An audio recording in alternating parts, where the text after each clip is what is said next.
ಮತ್ತೊಂದು ಕಡೆ ಭವಾನಿಗೆ ನೋಟಿಸ್ ಅನ್ನು ಕೊಟ್ಟಿದೆ ಎಸ್ಐಟಿ. ನಾಳೆ ಹೊಳೆನರಸೀಪುರ ನಿವಾಸದಲ್ಲಿರುವಂತೆ ನೋಟಿಸ್ ಅನ್ನ ಸ್ಪೆಷಲ್ ಇನ್ವೆಸ್ಟಿಗೇಷನ್ ಟೀಮ್ನ ಅಧಿಕಾರಿಗಳು ಕೊಟ್ಟಿದ್ದಾರೆ. ಎಸ್ಐಟಿ ತನಿಖಾ ತಂಡದಿಂದ ಭವಾನಿ ರೇವಣ್ಣ ಅವರಿಗೆ ನೋಟಿಸ್ ಅನ್ನ ಇಶ್ಯೂ ಮಾಡಲಾಗಿದೆ. ನಾಳೆ ಹೊಳೆನರಸೀಪುರದ ತಮ್ಮ ನಿವಾಸದಲ್ಲಿ ಇರಬೇಕು. ನಾವು ಬರ್ತೇವೆ, ಒಂದಿಷ್ಟು ಪ್ರಶ್ನೆಗಳನ್ನ ಕೇಳ್ತೇವೆ, ಅದಕ್ಕೆ ಉತ್ತರವನ್ನು ಕೊಡಬೇಕು ಅನ್ನುವಂತಹ ನಿಟ್ಟಿನಲ್ಲಿ ನೋಟಿಸ್ನಲ್ಲಿ ಕೆಲವು ಅಂಶಗಳನ್ನು ಉಲ್ಲೇಖಿಸಿರುವಂತಹದ್ದು. ಆ ನೋಟಿಸ್ನ ಪ್ರತಿಯನ್ನು ಕೂಡ ನೀವು ಗಮನಿಸ್ತಾ ಇದ್ದೀರಿ.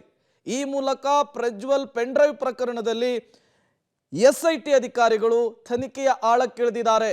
ಒಂದು ಕಡೆ ಕೆಲವೇ ಹೊತ್ತಿನಲ್ಲಿ ಅವರ ಜಾಮೀನು ಭವಿಷ್ಯ ನಿರ್ಧಾರವಾಗುತ್ತೆ, ಮತ್ತೊಂದು ಕಡೆ ಅದಕ್ಕೂ ಮೊದಲೇನೆ ಎಸ್ಐಟಿ ಭವಾನಿ ರೇವಣ್ಣ ಅವರಿಗೆ ಈ ಪ್ರಕರಣಕ್ಕೆ ಸಂಬಂಧಪಟ್ಟಂತೆ ಸ್ಟೇಟ್ಮೆಂಟ್ ಅನ್ನು ಪಡೆಯೋದಕ್ಕೆ ಒಂದು ನೋಟಿಸ್ ಅನ್ನು ಕೊಟ್ಟಿದೆ.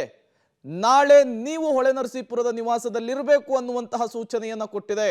ಎಸ್ಐಟಿ ಅಧಿಕಾರಿಗಳ ತಂಡ ಭವಾನಿ ರೇವಣ್ಣ ಅವರ ನಿವಾಸಕ್ಕೆ ನಾಳೆ ಎಂಟ್ರಿ ಕೊಡುವಂತಹ ಸಾಧ್ಯತೆ ಇದೆ. ಅಲ್ಲೇನೆ ಈ ಪ್ರಕರಣಕ್ಕೆ ಸಂಬಂಧಪಟ್ಟಂತೆ ಒಂದಿಷ್ಟು ಮಾಹಿತಿಯನ್ನು ಕ್ರೋಢೀಕರಿಸುವಂತಹ ಕೆಲಸ ಆಗುತ್ತೆ. ಮತ್ತಷ್ಟು ಡೀಟೇಲ್ಸ್ ಅನ್ನು ಕೊಡ್ತಾರೆ ನಮ್ಮ ಹಾಸನದ ಪ್ರತಿನಿಧಿ ಶಶಿಧರ್, ನೇರ ಸಂಪರ್ಕದಲ್ಲಿ ಜಾಯಿನ್ ಆಗಿದ್ದಾರೆ.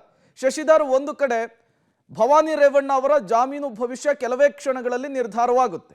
ಅದಕ್ಕೂ ಮೊದಲೇನೆ ಎಸ್ಐಟಿ ಅಧಿಕಾರಿಗಳು ಭವಾನಿ ರೇವಣ್ಣ ಅವರಿಗೆ ನೋಟಿಸ್ ಒಂದನ್ನು ಕೊಟ್ಟಿದ್ದಾರೆ. ಯಾವ ಕಾರಣಕ್ಕಾಗಿ, ನೋಟಿಸ್ನಲ್ಲಿ ಏನೆಲ್ಲ ಅಂಶಗಳಿದೆ ಅಂತ ಹೇಳಿ ಶಶಿಧರ್.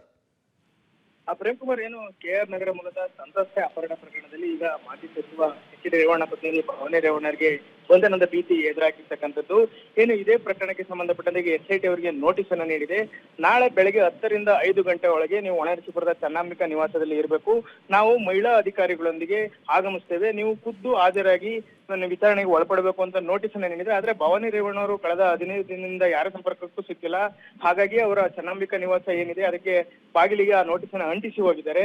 ಅಲ್ಲದೆ ಭವಾನಿ ರೇವಣ್ಣ ಅವರು ಅದನ್ನ ತಲೆಮಾಡಿಸ್ಕೊಂಡಿರೋದ ಅವರು ಎಲ್ಲಿದ್ದಾರೆ ಅನ್ನೋ ಪತ್ತೆ ಹಚ್ಚುವಂತ ಕಾರ್ಯವನ್ನು ಈಗ ಎಸ್ಐಟಿ ತಂಡ ಮಾಡ್ತಾ ಇದೆ. ಒಂದು ವೇಳೆ ಏನಾದ್ರೂ ನಿರೀಕ್ಷಣೆ ಜಾಮೀನು ಅರ್ಜಿ ಸಿಕ್ಕಿದ್ರೆ ಅವರು ವಿಚಾರಣೆಗೆ ಹಾಜರಾಗುವಂತ ಸಾಧ್ಯತೆ ಇದೆ.